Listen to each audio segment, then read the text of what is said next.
So let's go to ParsvaKonasana. What happens in ParsvaKonasana, and the way my teacher taught me was, there is a point here on the top of the thigh, in the middle of the thigh here, where this point tends to puff up. Okay? Make that sink down. And to make that sink down, there are various stages you go through. And I sit a little further back on the chair. Okay? Bring the foot forward so the whole thigh is touching the chair. I want to lift my left foot up, like in Dandasana. But to lift the left foot, the attention doesn't go too much to the foot. Very little attention is required on the foot. Make the left top thigh heavy. It's that heaviness that should lift the foot up. The reason the foot comes up is, yes, indeed, I'm stretching the leg. But in the foot, from the knee to the heel, the sense is making the leg longer. The real heaviness of lifting is coming from making the thigh heavy. And again, while you are teaching something to the leg and the muscles and so on, the teaching is much more to the mind. As the left femur becomes heavier, the left sit bone should become lighter and the lower leg should become longer. As you bend the front knee, make the top of that front femur, right femur, heavy. Don't drop the sit bone. Keep the sit bone lifted away from the floor while you drop the thigh bone.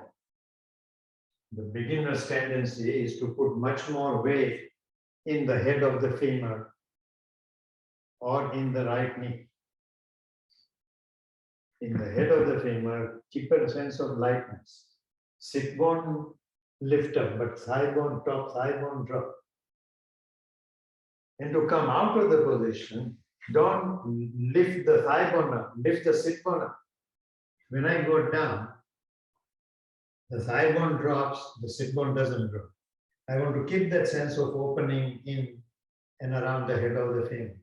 To do that, I would take a block, put a block on the thigh and go on it. The weight of my trunk is dropping the femur down. If I can do a completed posture, if I can go down much more, this is what my body should do. The trunk should make the thigh heavy, not the sit bone heavy.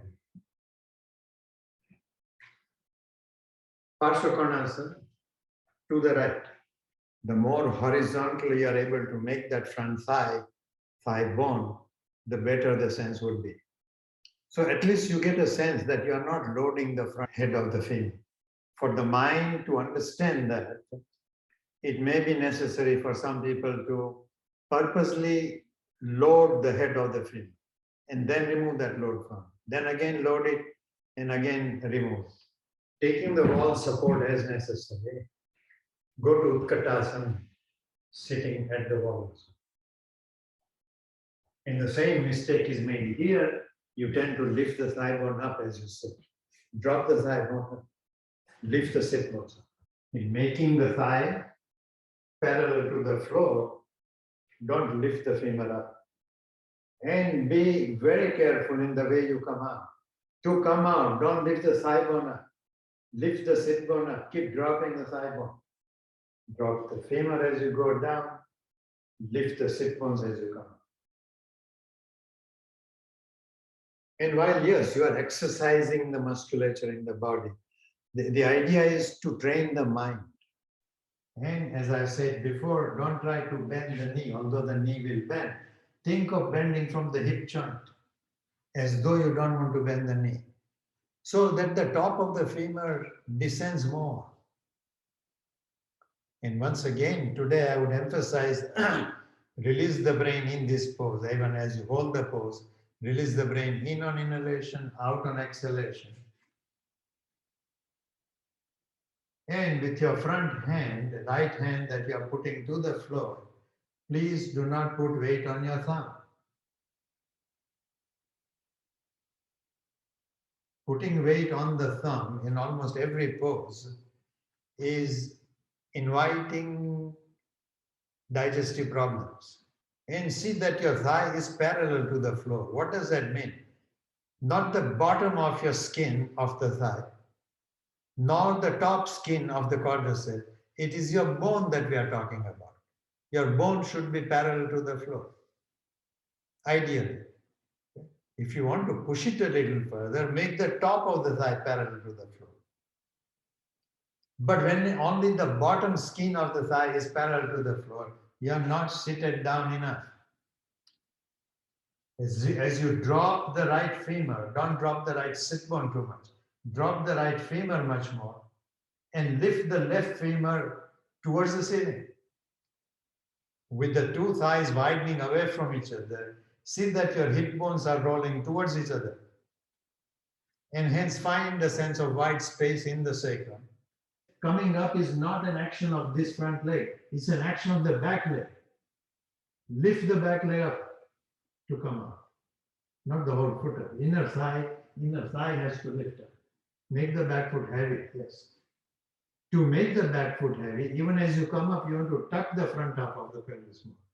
So, in order to learn that, as you bend the front knee, don't think of bending the front knee. Bend the front hip joint. And don't even think of that as much as resist the back leg already like you're trying to come out. From the beginning, resist that thigh towards the ceiling. Without hardening eyes, ears, tongue, throat, releasing the brain in on inhalation, out on exhalation.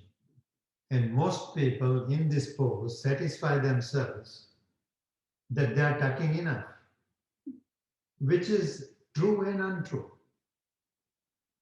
And I want you to see what I do with Andrea next.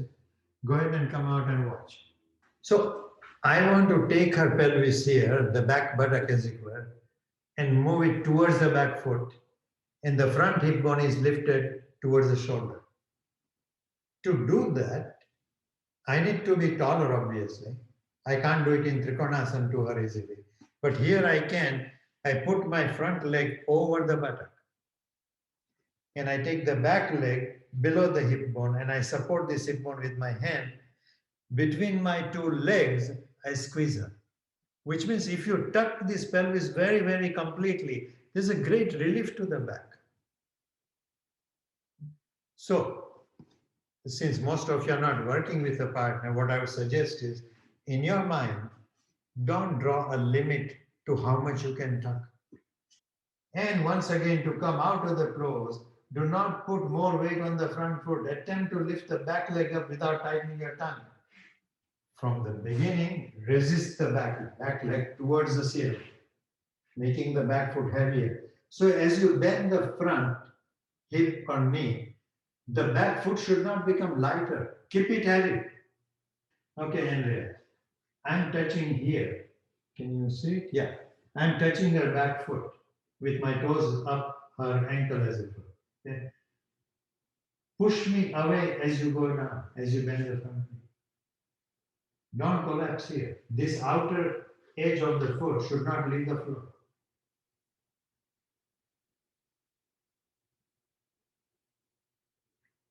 Not bad, but not good. Imagine Donald Trump is under the outside of your foot. Don't let him escape. Inhale and come up. Which means all the arches of the feet have to be lifted up, particularly the arch of the fourth toe. Okay. This is where the collapse comes. Can you see what I'm pointing at? So this is the arch I'm talking about. This arch. From the beginning, lift this arch. Okay. Don't grip your toes now. Lift this arch.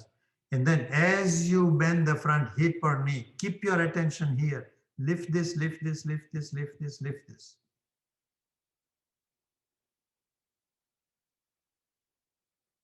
Okay. So nothing here releases on the outside of the foot. Okay. Still, you are not lifting the crown of the arch here. Lift. And come up with that. Now, I wasn't looking at your face, but I think you're tightening your tongue. Don't tighten that tongue to do that. Okay. So one more time. ParsvaKonasana to the right. Lift the arch of the back foot, particularly the arch of the ring toe.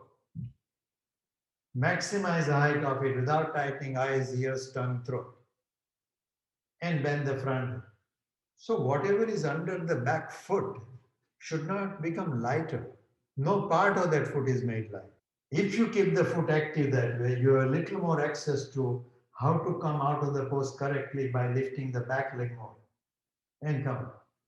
Lift that back arch up. Engage. Physically, actively, that's one of the most important part of the posture. The mind runs to the front foot. You should see what the front foot is doing also, but keep more attention on the back foot and use that anchoring of the back foot to come out. Turn the feet forward, feet together. Now for this, you definitely need somebody's help. You cannot do it on your own. Okay? And this is what he did. Let's say it's difficult for her to lift the right arm. Okay? Iyengar would trace this shoulder blade, top of the shoulder blade, all the way to the end of the shoulder blade, and really dig the fingers into it to hold it down. And they say, now rotate the arm out and lift. Even for a healthy arm, that lift would be better and easier. Check it. If I don't press it like that, lift the arm. If you compare the two sides, this is definitely more difficult. Shoulder blade is already coming. Yes? Now, when Mr. Iyengar did it to this particular person, when he left the shoulder, his mark of his fingernails was on that skin. Take a sticky mat or something like this, with which you can hold this little better. So I'm holding it down, I'm using that. Help me, don't work against me and lift you. But wait. Lift the arm as though the root of the arm is not in the head of the humerus, which it is, but pretend it's not. Imagine the head of the humerus is in the middle of your chest and lift it. And it's a better still. And come down. Then Ramanand, being what he is, he comes up with more things. Like, okay, let's give it some support like this. With this support, I rotate it down and lift it. And it's better still. Then we try the same thing with students in downward dog and all kinds of things. In lying down, you are not in Shavasana, you are in Tadasana. So stress the legs, stress the flank of the body. Lift the chest first, yes, mechanically. The chest, the pectoral area is lifted towards the head. But then in that includes more subtle aspect of lifting the pectorals, like you had in Tadasana or Virasana. See that the ear is deflated. Stretch the arm, the right arm first. Stretch the right arm towards the feet with the intention of drawing that shoulder blade down. Not just the arm. Move the shoulder blade down. Keep the extreme corners of the shoulder blade down as you lift this arm up over the head. After lifting the arm fully, recheck the space in the inner ears. And then move the whole shoulder girdle towards the head. The right shoulder girdle towards the head. In moving the shoulder girdle, the pectoral area lifts more towards the hand. The shoulder blade, in relation to the pectoral area, still is dropping down towards the feet. Keep external rotation of the arm, it will be better. Dropping the shoulder blade, lift the arm overhead. And even though as you lift the pectoral area more towards the head, in relation to the front of the body, meaning pectoral area, the shoulder blade should still remain descending towards the feet. When you lift the entire shoulder girdle, then it appears like you are lifting the shoulder blade in the opposite direction, but you are really not in relation to the front of the body. And check that space in the inner ear again. Begin with your arms forward, palms facing up. Imagine you're holding a heavy weight or a stick in your hands or a belt even.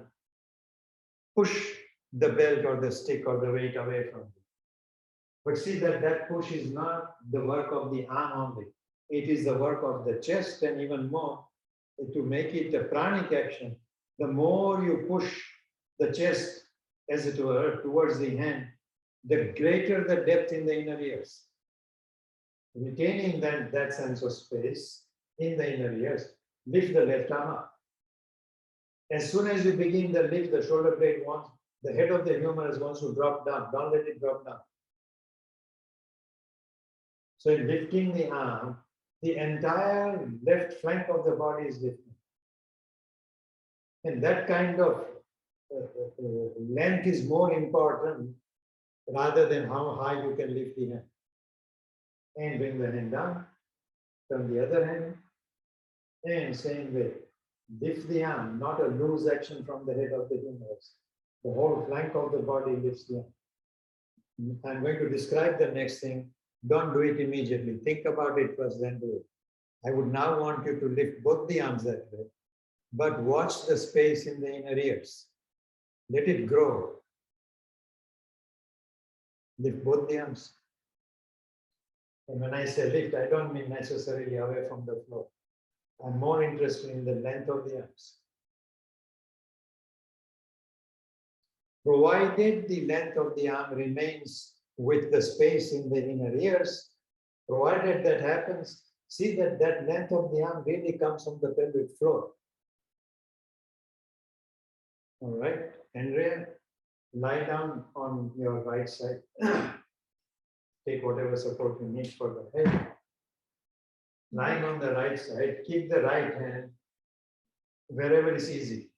Behind you, in the front, under the head, whatever. Put the left hand on the head. Slowly turn the hand out, external. Watching what we have described so far in the inner shoulder blade, lift the arm up. Don't let the space in the inner ear decrease as you lift the arm. Although you can do the same with the leg, don't worry about the leg now. Just stretch the arm, keeping that deep space in the inner ear. Every time you breathe out, a little more stretch of the arm. So it's what my teacher would call bone action. If you simply lift and you are decreasing the space in the ear, it means you're working very mechanical. Each breath should improve that situation. I'm sure most of you who have been with me for some time have heard me say often, soft eyes, soft ears, soft tongue. You're probably tired of hearing that. I'm not tired of saying it, but it's not something crude or on the surface. It's a very deep sensation. And when I do that, I discover a difference between the left and the right ear. Those two spaces from inner ear to the pectoral area is not the same on the two sides. On one side, it's a little thinner. On the other side, it's a little thicker. Discover what happened to that space in the inner ears in Tadasana, or for that matter, in the eye as well as the tongue. How did the previous pose change Tadasana? ParsvaKonasana. First, place the shin so that the shin is perpendicular to the floor. Now, there is a certain contact of the shin to the chair. Don't push into the chair nor pull away from it. Keep that contact, just touch it. Bring the left hand up, right hand down. To lift the left arm, when we say lift it from the pelvic floor, that experience comes more clearly if you do this. First, make sure the right thigh is parallel to the floor, or as close as you can get to. Then, drop the right sit bone a little lower down, walking the foot a little farther away, the back foot.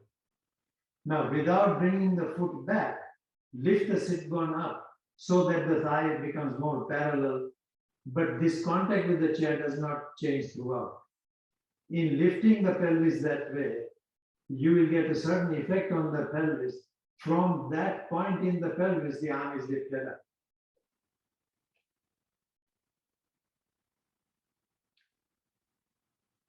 So there is a connection from the arm right into the pelvic floor. Lift the sit bone up a little more without losing this contact. And inhale and come. When you do that, for an untrained eye, it would appear like you are rounding the spine. Okay? And if you look at the picture in Light on Yoga, I've seen somebody tell me that, look, Mr. Iyengar's pose is wrong. It's not wrong. There is a tremendous inner movement. Okay. Conclusion was that he is rounding his spine sideways, and it's hence a wrong posture. The person doesn't know what that lift is. It's coming from the pelvic floor. Don't make Mr. Iyengar's pose wrong. Okay? Be very, very, very careful. You are not understanding something. The pose is not wrong. In fact, when these pictures were taken for this pose, he was unhappy with the photographs that were taken several times until he was satisfied that, yes, this is the correct posture. So don't casually conclude it is wrong. When you find it to be wrong, understand that your understanding is lacking as to what he is doing. Don't make my teacher wrong. You can make me wrong, that's allowed. Don't make my teacher wrong. ParsvaKonasana, use a chair, please. Don't change that position of contact with the chair. Don't move away from that. Don't push into the chair. Make the thigh horizontal first by keeping the left foot away. Now, without losing contact with the chair, move the left foot a little farther away so the right sit bone drops down. Now comes the real trick. Can you lift that sit bone up again so the thigh is horizontal without decreasing the space between the feet? That creates a certain particular movement in the pelvis. From the root of that action, the arm is lifted up. So it stretches the whole upper flank of the chest. To purposely drop the front sit bone down to make the thigh go down below the horizontal, then without decreasing the distance between the feet to lift it back up to horizontal, that's where the trick lies. When you lift that sit bone back up to horizontal position of the thigh, don't use your throat to do it. And from that firmness in the pelvic area, wherever it happens for you, from there is a continuity of stretch. Technically, it is in the spine, but you feel it on the whole upper flank of the body, which continues into the arm.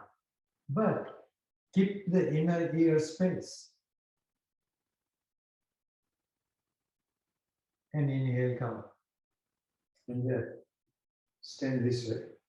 Do ParsvaKonasana. What happens in ParsvaKonasana, and the way my teacher taught me was, come up from here. There is a point here on the top of the thigh, in the middle of the thigh here, where this point tends to puff up. Okay? Make that sink down. And to make that sink down, there are various stages you go through.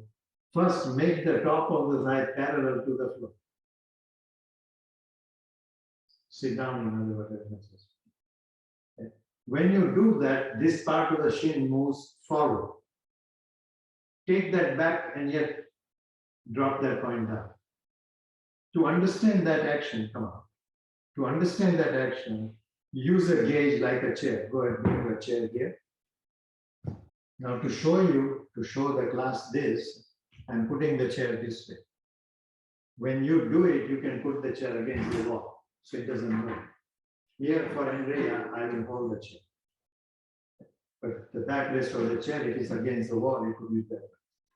Go ahead and do the posture here. So your shin here, the right shin remains perpendicular to the chair, to the floor. Now this part of the shin bone is touching the chair. I will hold the chair so it doesn't move. Keep that contact. Don't push into the chair nor pull away from it. Keep touching it. Adjust the foot position, the back foot away from you until this side becomes horizontal. You can bring the hand down as in ParsvaKonasana. Now I'm saying to drop the right sit bone down more, take your back foot another 2, 3, 4 inches away. Don't lose the connection here with the shin. Don't lose the connection to the chair. Take the foot away to drop this. Now, without decreasing the distance between the 2 feet, just lift the sit bone up. No, don't lose the chair. So it's a difficult action. Don't lose the chair connection. Increase the distance between the feet, and then as the sit bone drops, lift the sit bone back up to make that horizontal. Now lift the arm. That lift of the arm comes from the pelvic floor. And come. You purposely drop the sit bone down more. Once the thigh is kind of slanting down, lift it up again without shortening the distance between the feet or losing the connection with your chair. That creates a sensation inside the pelvis such that you will get a sense of what it means to lift the arm from the pelvis. Yes? All right. Get a chair, everybody. Now, bodies are limited. Some people cannot do it at all. Some can do it very well. So it will differ from person to person. But within your own body, do the best you can. Go do ParsvaKonasana to the right side. So right shin bone just barely touches the chair. And that contact you don't want to lose. Keeping the shin bone touching the chair, take your back foot, your left foot away from that, so that the thigh, the sit bone drops below the horizontal. Now, without decreasing the distance between the feet, without playing with the contact of the chair with the shin bone, lift the sit bone up to get back to that horizontal position of the thigh again. And that's a difficult part. People can do it with a variety of expertise. But as you do that, there comes a sense that when you lift the arm lifts from the pelvis. Just like that inner ear connection. There is no real direct contact there. But there is a sensation that now my arm lifts very differently. Keeping the left shin touching the chair, drop the thigh down so that the thigh is as close to horizontal position as possible by taking the right foot away from the chair.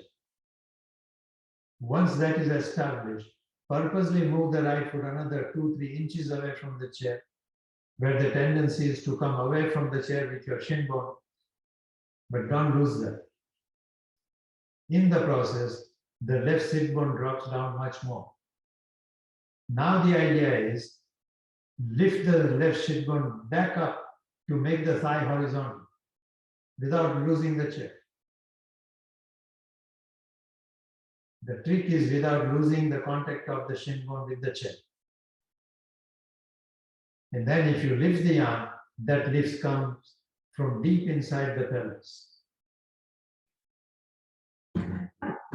Repeat the same pose without the help of the chair.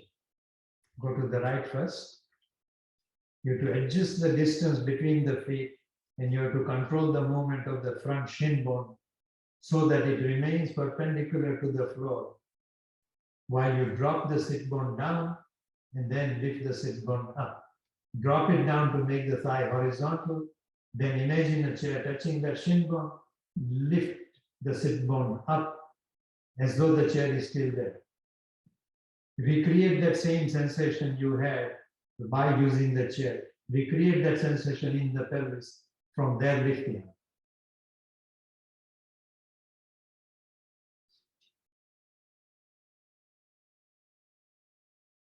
So the arm is not lifted from the head of the humerus. It is lifted from deep inside the pelvis.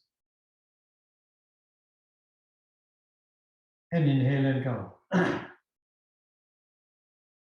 Thank God you have two sides. Go to the second side. And the sentence is very, very simple. Lift the arm. Okay? If you look at light on yoga, it says, stretch the upper flank of the body. A very simple sentence, but to really get the sense of it requires a lot of attention.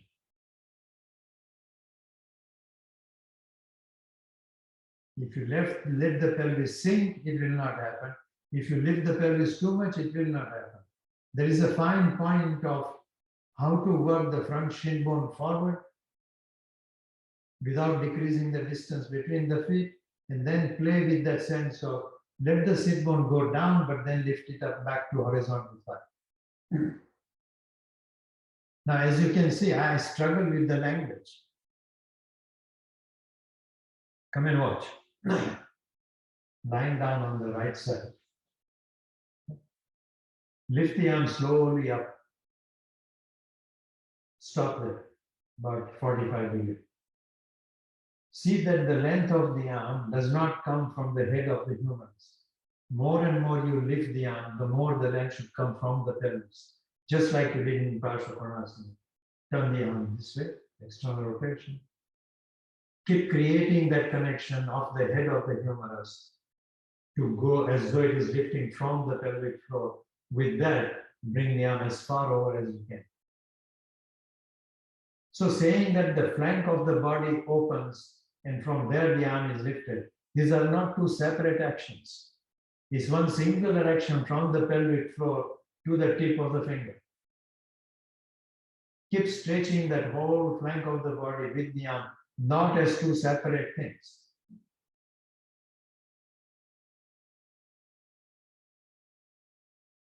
Keep that length and come out.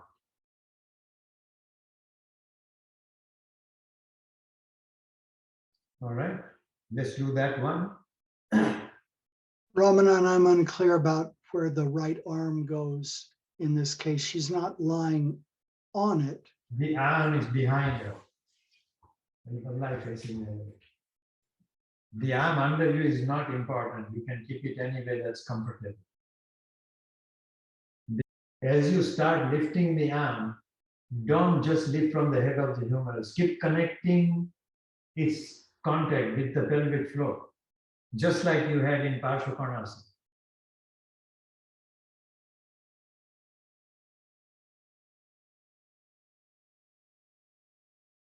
And as the arm comes over the head, see that it's not a loose movement from the head of the humerus. The posture is very similar to what is called Anantasana. Ananta means endless. Usually refers to the side on which you are lying down. But I'm asking you to understand on the upper part of the body also. And stretch this second arm the same way.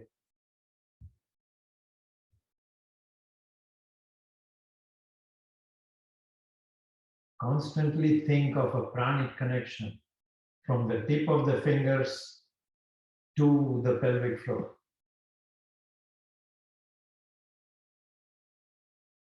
What part of the pelvic floor it connects to has to be, you have learned it through the movement in ParsvaKonasana using the chair. You can keep the knees bent, or you can stretch. Stretching the leg would be better.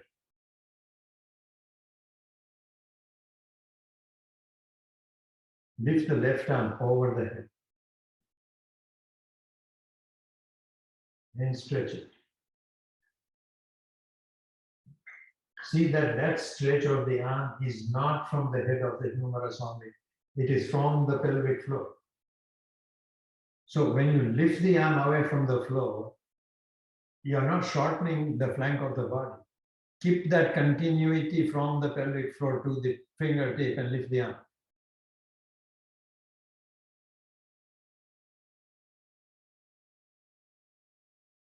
Lower that arm, go to the second side. Do the same thing on the second side.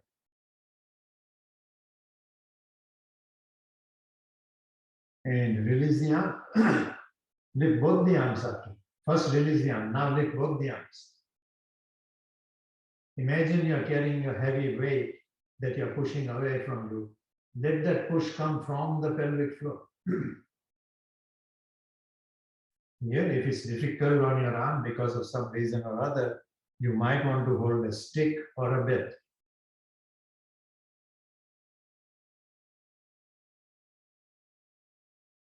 And as you stretch here, keep going back to how the arm is lifted from the pelvic floor rather than from the head of the humerus. And release. Adho Mukha Svanasana. Now carefully, I want you to lift the arm, stretch the arms forward.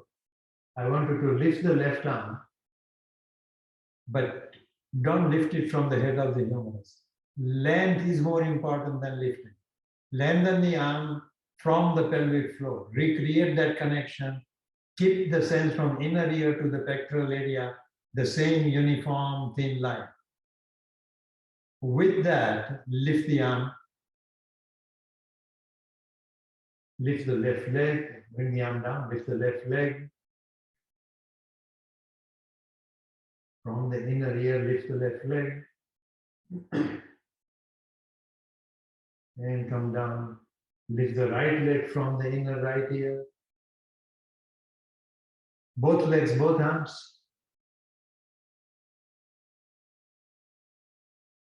Don't shorten the arm. Push away.